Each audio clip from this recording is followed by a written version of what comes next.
I'm going to close this poll and pass it on to our amazing expert, Gina. We're so happy to have here again for this wonderful little series.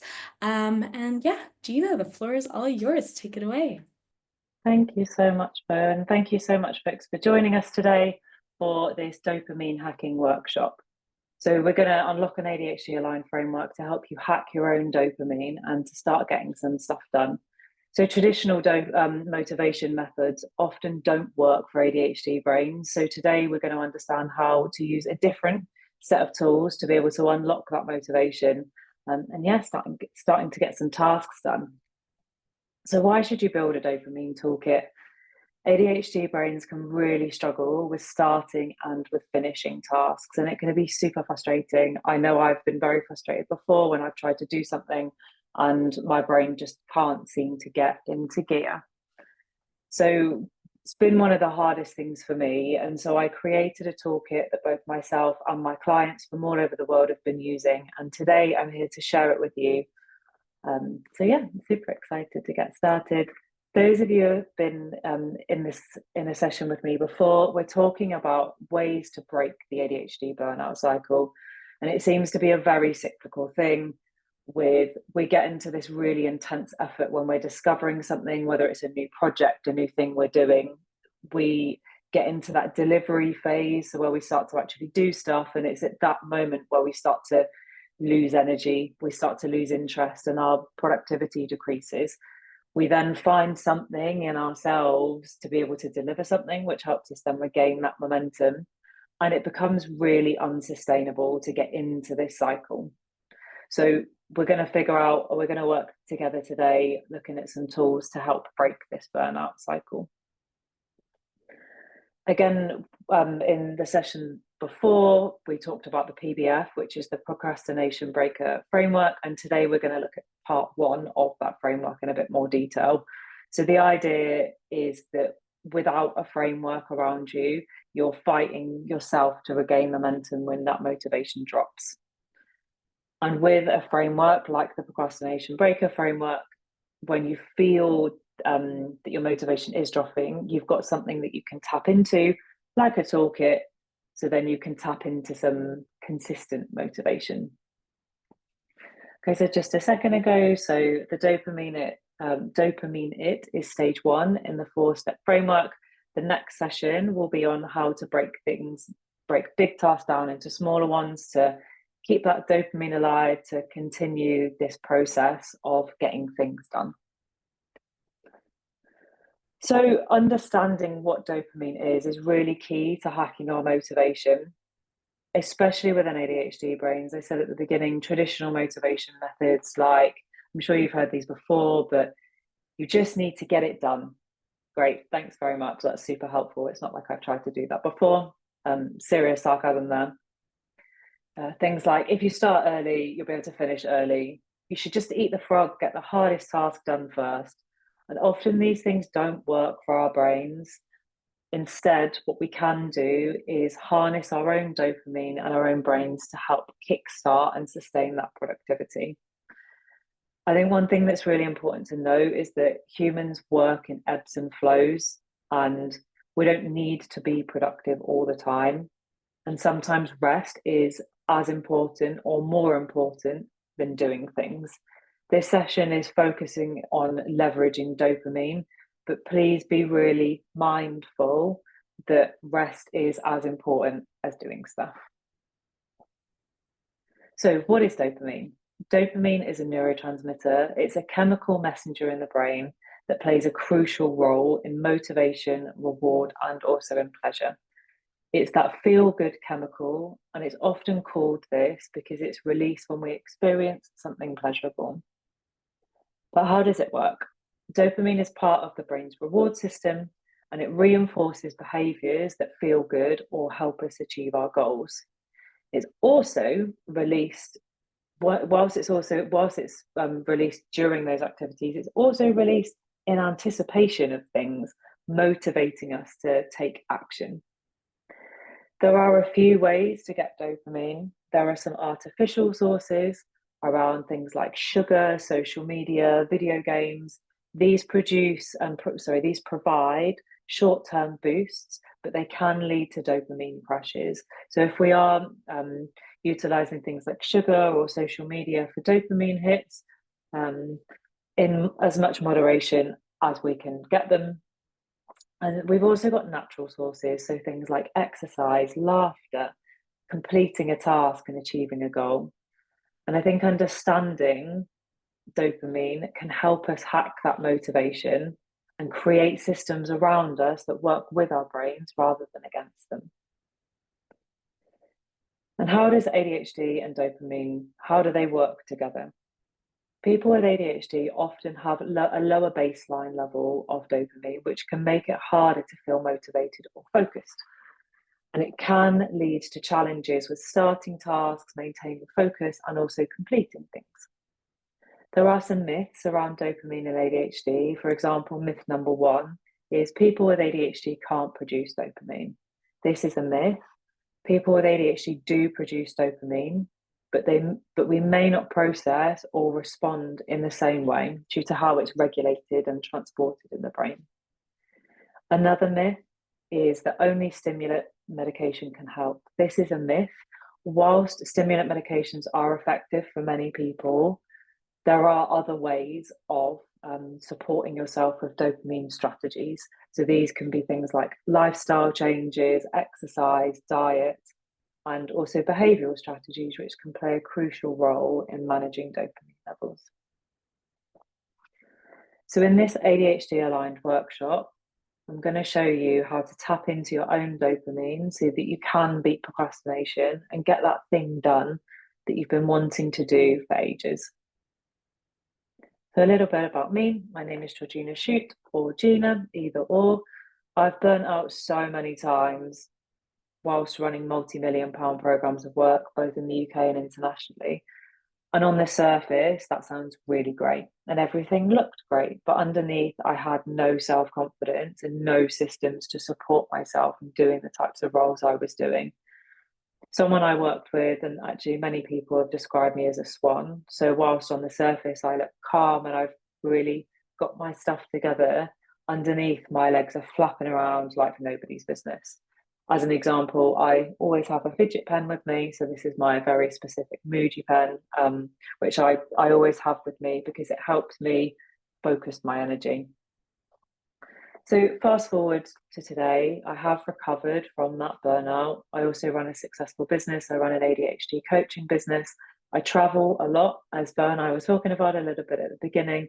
And I think the most important thing here is I've learned to work with my brain.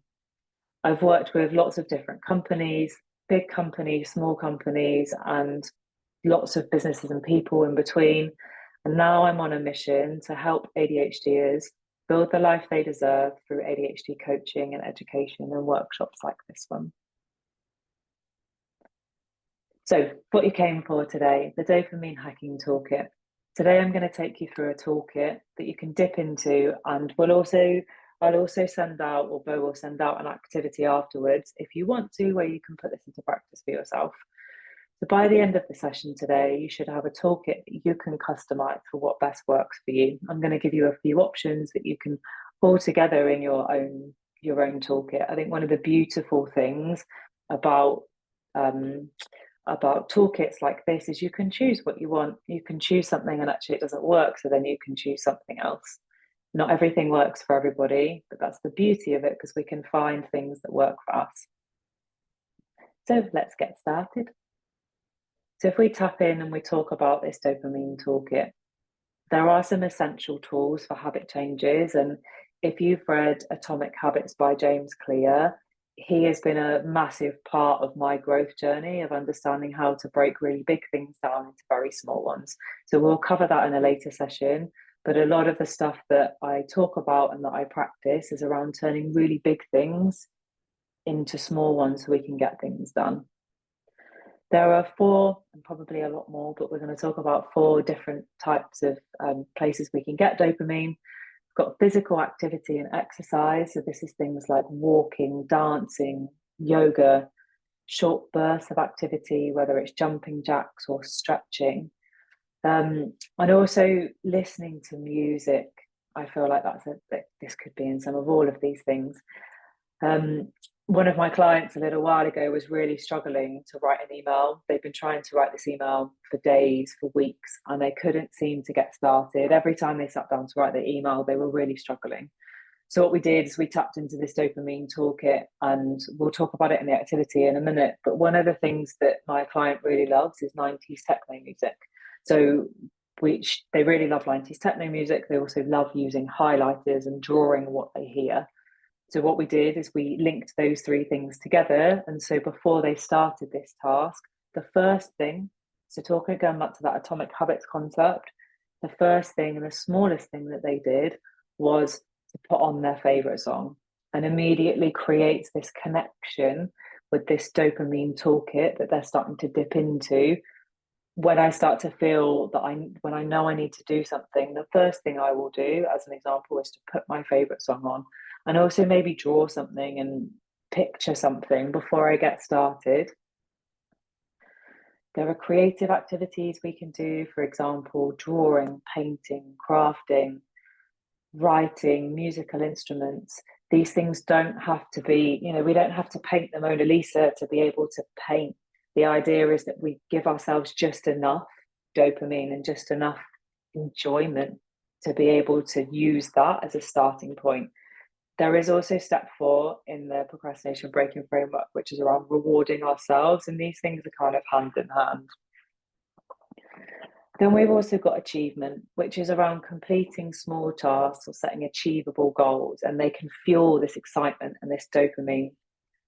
Using a to-do list and checking things off. Now, to-do lists work for some people, they don't work for others. Again, that's the beauty of a toolkit. You can actively choose not to use things, and that's completely okay. If you could choose something else. We could use things like time trials. I absolutely love a time trial if I need to get something done. So setting myself a timer for 10 minutes and set myself a goal of, I don't know, I need to clean my room. So what I'll do is I'll set myself a timer for 10 minutes and see what I can do in 10 minutes. And then that fuels that interest and that excitement to get the next 10 minutes done, etc., etc. Another one here is around positive reinforcement. So affirmations, you can use personal affirmations of, I'm doing a really good job here. We could also do some enjoyable activities. And also, I think the other one around achievement is accountability. So the amazing the body doubling sessions, got to be there. The body doubling sessions that Tiimo run are an amazing space for accountability, because you've got that, at the beginning of these sessions, we can jot down, this is what I'm going to do. And then you've got that sense of accountability, and therefore I've done that small bit now. So therefore I've got that achievement.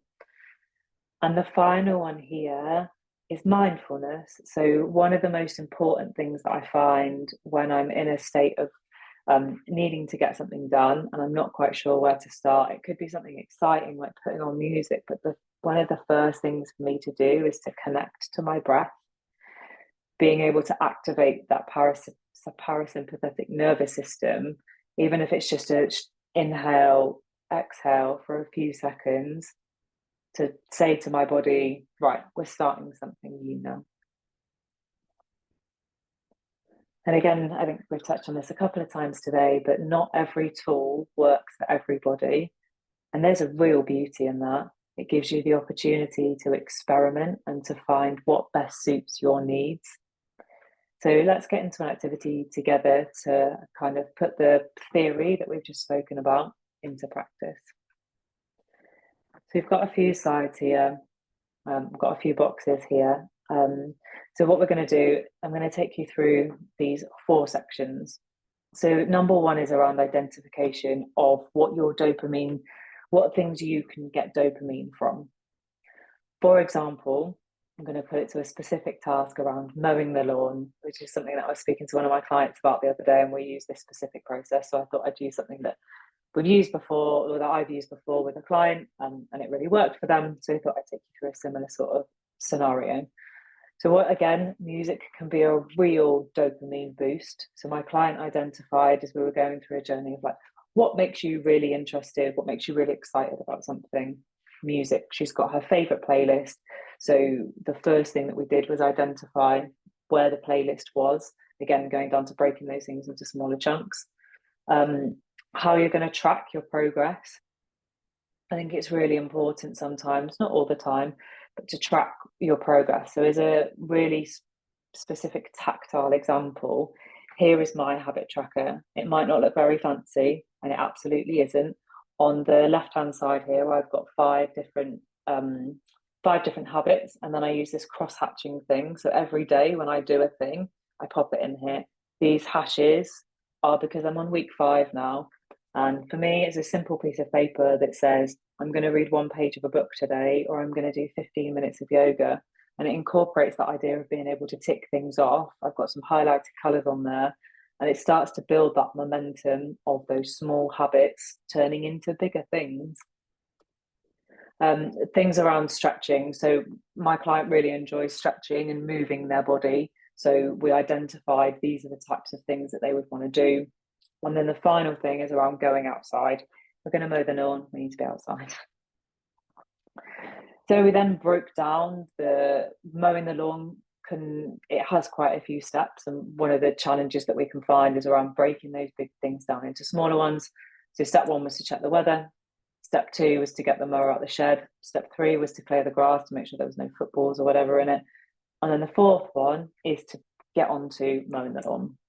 So we then pop this into an action plan, check the weather, get the mower out of the shed, clear the grass, and to mow the lawn. We wrote that down into somewhere that my client could tick off those things as they went through them. There's a couple of other mini steps in those, which they then figured out as they were going through, and they added some bits, and it was on a piece of paper, so it's quite tactile, and they could physically cross things off. And the reflection here that my client went through was to turn on their liked playlist. So going all the way back to the top left-hand corner here, music was a really big thing for them. I'm not going to go through this in much detail, but this is what we'll send you afterwards. So here are the 4 steps. You can go through it yourself. And it also, if it's something that a process that you go through and you enjoy, please take a photo, tag Tiimo, tag KindTwo Coach on Instagram, and we'll share them. Very exciting, around your own dopamine toolkit ideas. And that's basically it. Very short, sweet, succinct. These things don't have to be massive, painful exercises. We've talked about some practical strategies that you can use yourself. We've talked around dopamine and ADHD and some links and myths and some facts. We've identified a toolkit that you can tap into. You'll get access to your own worksheet after the session. You can also, if you wanted to, take this worksheet and write out the questions. If you're a tactile person, again, it's a tool, you don't have to use it. You can write things down in a notebook. You could do it in a body doubling session. You could have a chat with somebody else as you're doing it.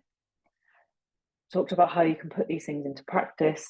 And if we could take anything away from today, it's the most important thing is to choose one thing. We don't necessarily even need to talk about the starting thing. We don't need to get wrapped up in, we need to choose that specific starting perfect moment.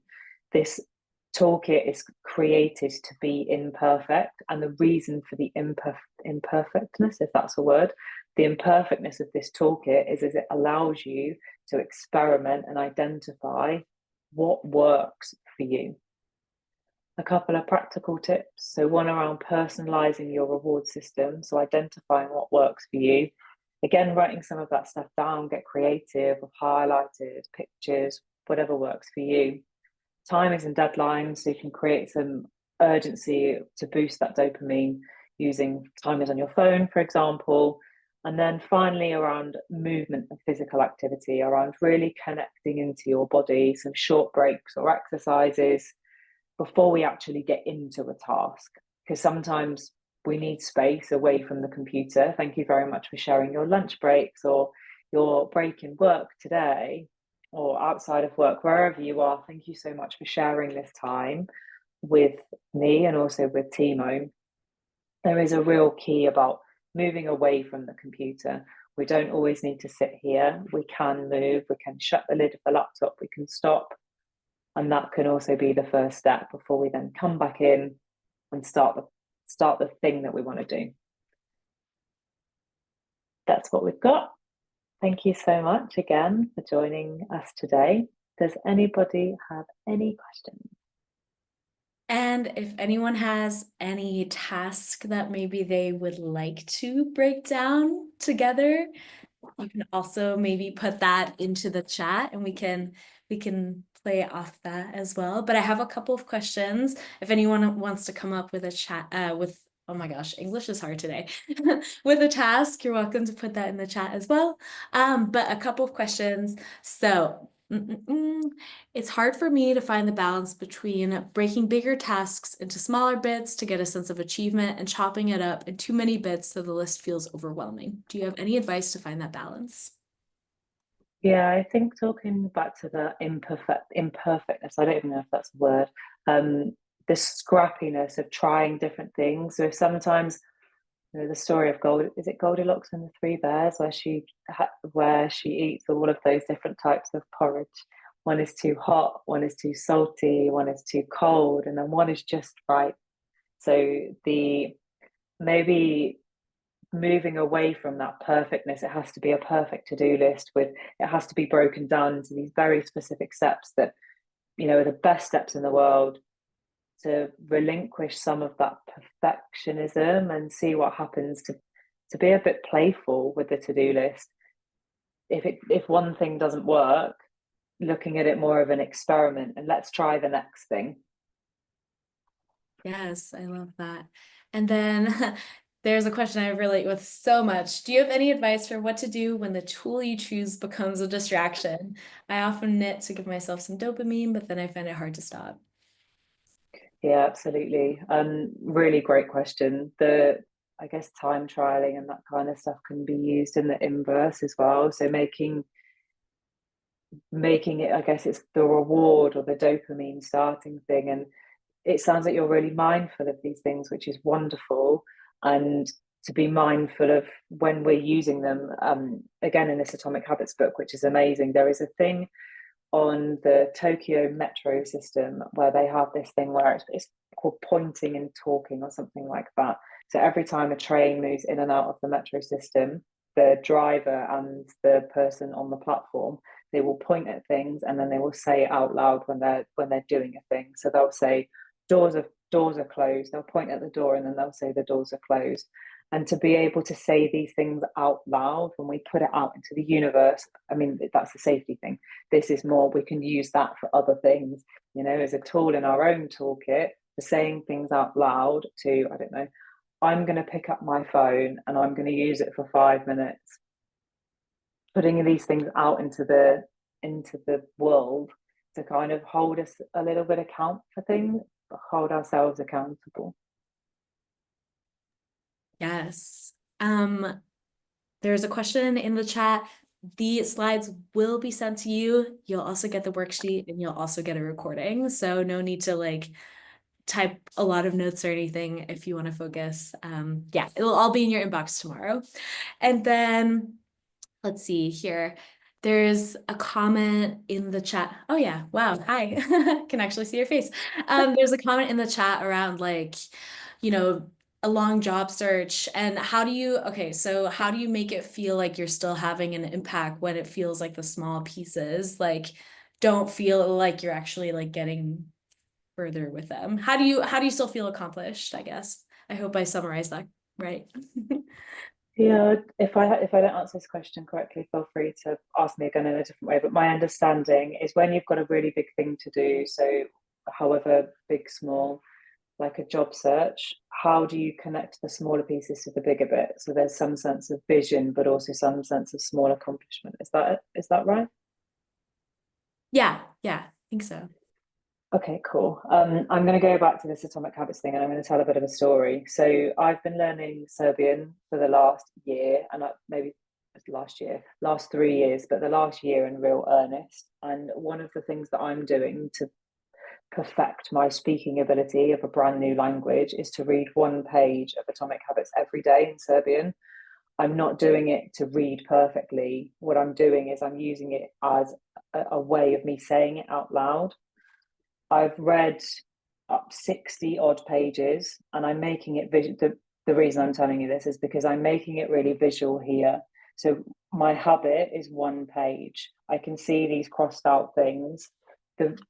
I'm using it because my goal is to be able to speak in a different language. I can see these ticks, and actually these things come bit by bit. And going back to the original goal of me learning a language, sometimes I read another page and I'm like, oh, I understand that word now.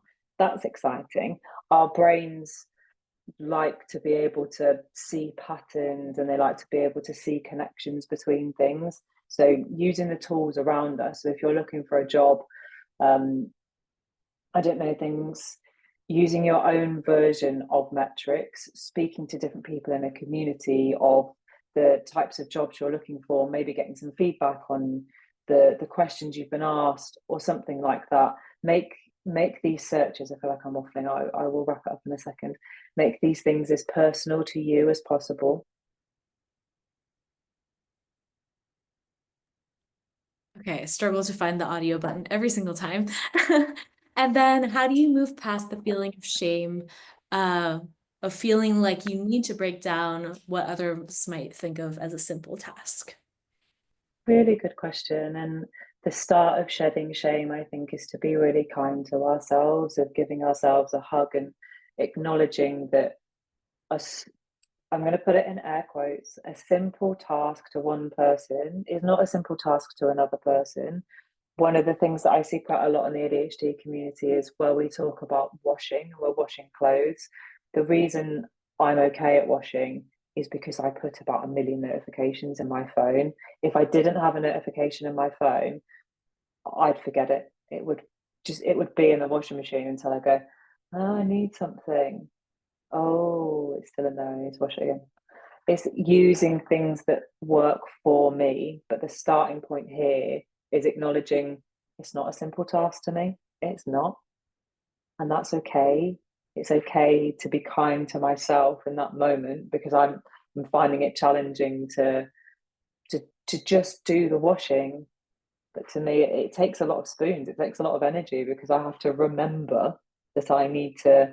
I don't know. I don't know how many steps there are in washing. Picking the clothes out of the washing basket, putting them in the washing machine, putting the soap or whatever. Blooming loads of them.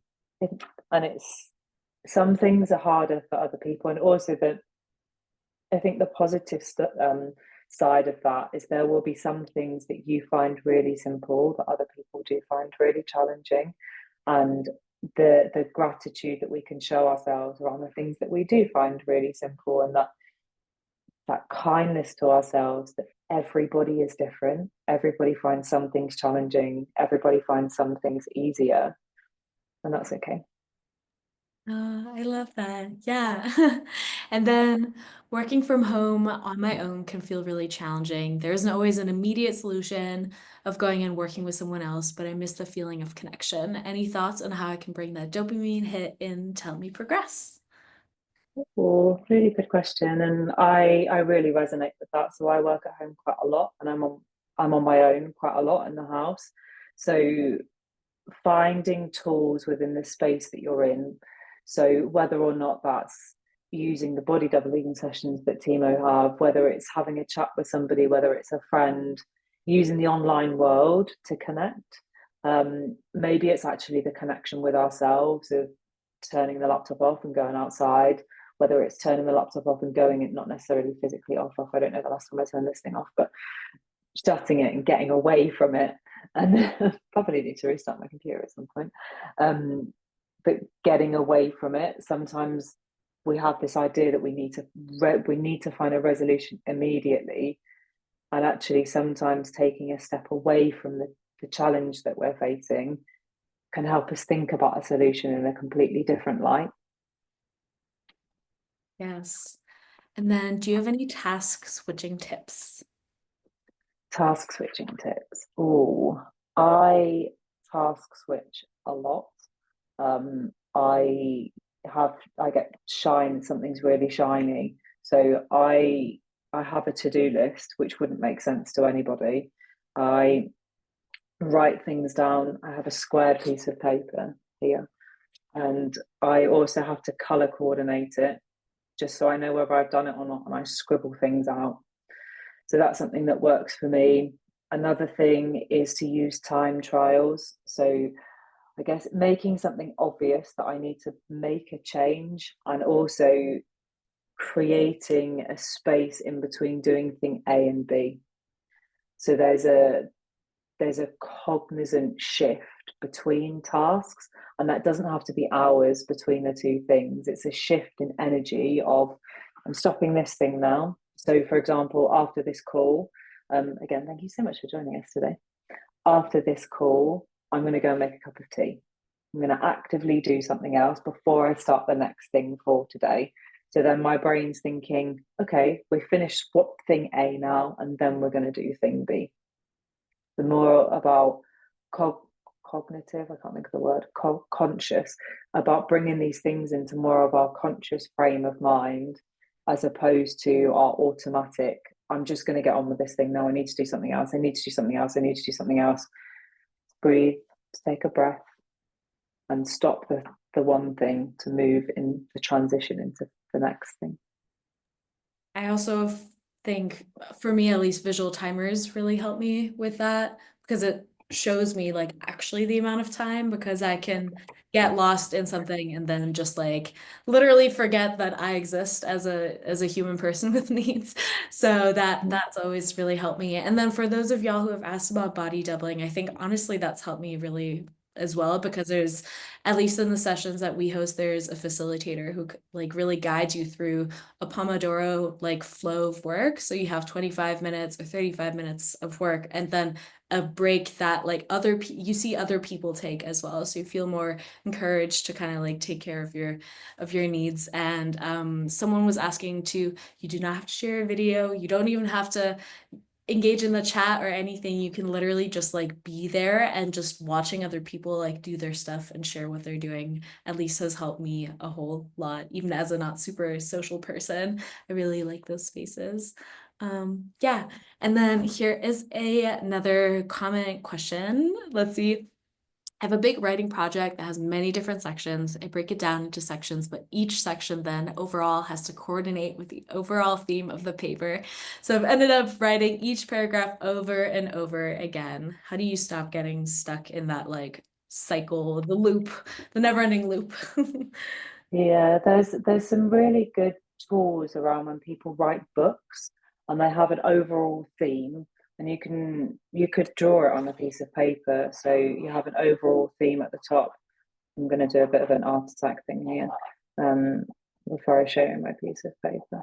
So here's what I did earlier. So you've got this overall theme. This is your paper. This is the thing you're talking about. Underneath the article, whatever it is, you've got some subsections. And then in here, this box is meant to be the same as these three boxes.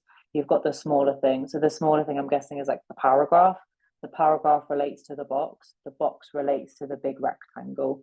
And then again, I think it's about bringing the things back into our conscious mind, because writing dissertations or articles, it can be in a conscious stream, and then we can lose the visualization of how this paragraph then relates back to the bigger thing.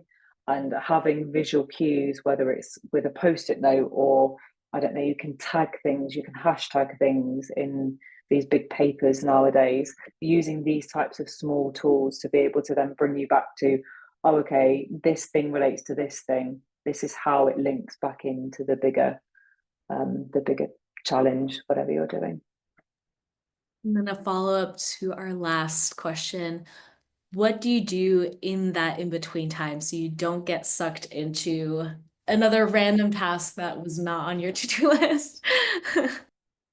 Yeah, really good question. And I think going back to the making it visual is really, really helpful. So you can use the tools to get into tasks as well as the tools to get out of tasks, and vice versa. So when Bo was saying about using visual timers, and that can be really helpful, that can also be really helpful in the downtime as well, because then you've got that, oh, actually, I finished doing the thing now. Maybe I don't know. I decided that I'm going to make a cake in the middle of my working day, because I really need to make a cake right now. If I can do that in 10 minutes, I'm in. If I can't do it in 10 minutes, maybe I'll use it as a reward to do after I've done my day's work. So using these type of things, and also be a bit playful with them. Use them. They're tools in a toolkit. They're not all perfect. They're not always going to work for everybody. But the beauty in that is that you could choose one and you can actively discard it. You can, if you think about writing stuff on a piece of paper, you can chuck it. You can, I don't know, it's probably a bit sound overdose for me. I've got very sensitive ears, but you can write something on a post-it note and you can scribble it up and you can put it in the bin. You don't have to do something. If it doesn't work for you, you can try another tool. Yes. And then just a tip that I got from my therapist that really like resonated with me as well is I usually, so until recently, I was using, um, tools on my laptop where whenever I clicked something like off my to-do list, it would just disappear.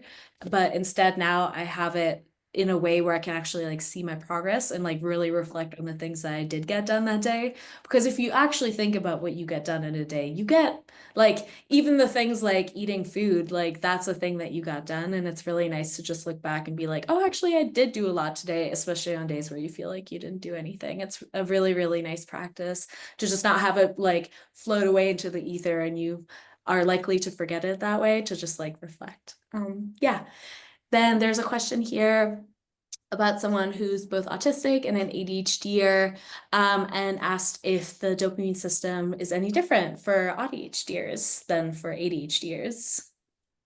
So I have not been diagnosed with ASD, but I very highly resonate with a lot of things on the ASD spectrum. So I created this dopamine toolkit for myself and other clients that have both ADHD, ASD. It's, these conditions are spectrums, and I would say use the things that work for you and actively discard the ones you don't. I didn't create a toolkit that's going to be perfect for everybody.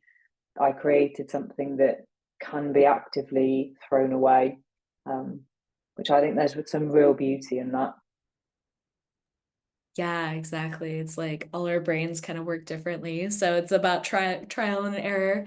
And then another question they had is, can you just share a few more examples from the dopamine toolkit that have worked really well for you and others that like maybe just didn't work after a while? Mm, yeah, really good question. I'm going to go back to my habit tracker and I'm going to share a secret with my brain. So I tried this habit tracker about 2 years ago. I think we spoke about this not very long ago. I'm going to show you the most colourful version ever. So this is what it looked like. This was a weekly version, and there are 4 sections. No, not 4, where I had Monday to Friday, Monday to Sunday at the top, and then all the habits on the left hand side. The things that were really challenging is the thing wasn't specific enough. The thing took too long, and actually I got really bored of it. So maybe I'll get bored of this habit tracker again, but it's working for now. And I think it goes back to that Goldilocks thing. Sometimes you're going to have to taste the porridge in different ways, and sometimes it's going to be too salty, sometimes it's going to get a bit sweet, and sometimes it's going to be too hot. But doing it in different ways, I didn't beat myself up when I stopped doing this habit tracker. I found it in a drawer and was really excited to get going again. I was like, oh, maybe I could use this. And I have. And maybe I'll get bored of it again. And that's totally fine. Yes, find your secret sauce for the moment, and it can always change. Um, and then Sagana asked if you can just dive into your little rectangle. You showed something that you drew. Can you re-explain that? Um, Your Something beautiful that I square drawing. drew. Goodness me. Absolutely. I'm good on the fly. Please don't make me do these things again. Yes, I can absolutely explain it. So the idea is the big thing here, and that basically it's about breaking things down into smaller bits, which we will go through in a lot more detail in the next session. But so you've got the one big thing here. So this is I'm writing a paper on, I don't know, I can't think. I'm doing a big thing. Underneath it, there are 3 sections into that big thing. and then in this one, or 4. And then you've got this small thing. This is a paragraph. How does that paragraph relate to this theme? How does this theme relate then into the bigger thing? And then as an example of a task, this was shared like forever ago, but if we can go through just how would you go about organizing the files on your computer as like a task that you want to do if you Oh, on the I've done. fly, putting you on Oh, the I've definitely done this before. I also worked for somebody to do this before for me. That was a really big mistake because that person didn't understand my brain. Oh yeah, Um, then you can never find anything ever again. no, so they created this folder for me that is a library. So it's got an Excel spreadsheet. It's the most beautiful spreadsheet I've ever seen. It's got a library, and then this person categorized all of my files into subsequent files and then referenced them back into the Excel spreadsheet. Because I'd not done it myself, I just started continuing on my own Google Drive disaster, and it was all everywhere. Every so often, I get really excited and I redesign my Google Drive. And what I do is I take an approach of what stuff do I want to delete, and I just delete stuff, not all of it, because you'll probably need to keep some of it. So, is there anything I can delete? Is there anything that's kind of similar to another thing, and that can just go in a file? Sometimes we see patterns with things, so I don't know, maybe or maybe not, I've tried to write 3 different books and they're all in different stages of writing books. And I found one the other day that I wrote 3 years ago. It's still a really good idea, but I can't remember what it is because it's in my Google Drive somewhere. I'm not perfect, folks. But to try and find patterns between things, and then again, going back into dopamining it, of finding something, like it was really exciting for a bit and then I got bored, but I will go back to it at some point. And that's okay. That I don't want to redesign my files right now. But doing it yourself or with a body double, I think is, for me, having, I mean, different things work for different people, but when somebody that's never seen your filing system before looks at it and they make their own decisions on it, it can then be really challenging to look for the thing that you need. Also, search functionality can be really helpful in Google. Yeah, and for any of y'all iOS users, at least for photos now, there's like a button that you can click to like organize, and it shows you all the duplicates and all the receipts and all that good stuff. So using tech to your advantage, there's a lot of like file organizing systems out there that like can also support you, so it doesn't feel so intense. I have a very wonderful ADHD coach who works with me who, yeah, talks all the time about just the power of tech and how it helps us neurodivergent folks, and just, yeah, kind of leveling the playing fields for our little brains. So I'm sure there's a cool tool out there to help you with it as well. But yeah, I think those were all the questions that I see. A reminder, this is a part of a series, part 1 of 4, so very, very exciting. The next one is going to be live in the app for y'all to sign up very soon. And Gina, do you want to just share what each one of the sessions is going to be? Yep, absolutely. I'm not going to try and share my screen again because I might get really confused. So, but it's 1 of 4. So the whole framework is called the procrastination breaker framework. Step 1 today was dopamine it. Our next session will be on how to break big things down into small ones, which is what we were speaking about a little bit today. And these are things all kind of interlinked with each other. The third one is around clarifying things. So when we're unsure, or sometimes it's just helpful to say things out loud and clarify, actually, I've got this big thing that I'm doing. How does this small thing relate to the next level, relates to the bigger thing? As an example, with my beautiful art attack picture that we drew earlier. And then the final part of the framework is around rewards. So it really links into the dopamine part, but rewarding ourselves for doing small things, for doing bigger things. I think one of the challenges with my brain is object permanence. Like, I can forget things exist. So going back to what you were saying earlier, Bo, about writing the things down that you have done that day so you can reflect. And I think it also can be used as a celebration tool of, oh my goodness, like, look what I have achieved today. Because if it's not front of mind, it's gone. It's stuck in a doom cupboard somewhere, whether it's physical, whether it's metaphorical. So yeah, they are the 4 steps. Though it will also be in the presentation that Bo shares with you. My technology skills sometimes when it comes to Zoom are a bit limited. And yeah, just a reminder, you're gonna have the recording and all that stuff in your inbox by tomorrow. So you'll get the slides, that worksheet, and the recording. And yeah, thank you so much for joining us. I'm also gonna make sure that whoever was on this list gets an email when the next one, part 2, is ready for signups. In case you want to join that session, it's gonna be a similar format, and you can always come and ask Gina all your questions. And yeah, thank you all. Doom cupboard, yes, I love. Thank you so much for joining us. If you have any ideas for future sessions you'd like to see, please write me. It is super helpful to hear from y'all on what you want to see. As just so you know, a couple of the sessions that we have coming up, there's one next week on normalizing a nonlinear career. So very exciting. We have a couple around navigating the holidays as a neurodivergent person. We have a follow-up with Pasha Marlowe on dating and relationships. All of them are free. They're open to everyone. So if you think anyone in your life could benefit from these sessions, they are all welcome. Please share and spread the word with people. And yeah, thank you so much. Gina, do you want to oh, you are oversharing the slides. I'm gonna include a link of where to find Gina's work in the follow-up email so you can find her work without us having to reshare some slides. Thank you all so much, and yeah, hope to see you soon. And just so y'all know, I host body doubling almost every day. So if you want to see me there, you can hang out with me almost every day. That info is also in the app. Thank you all so much, and Cool. see you soon. Thanks so much, folks. See you soon. Bye. Bye.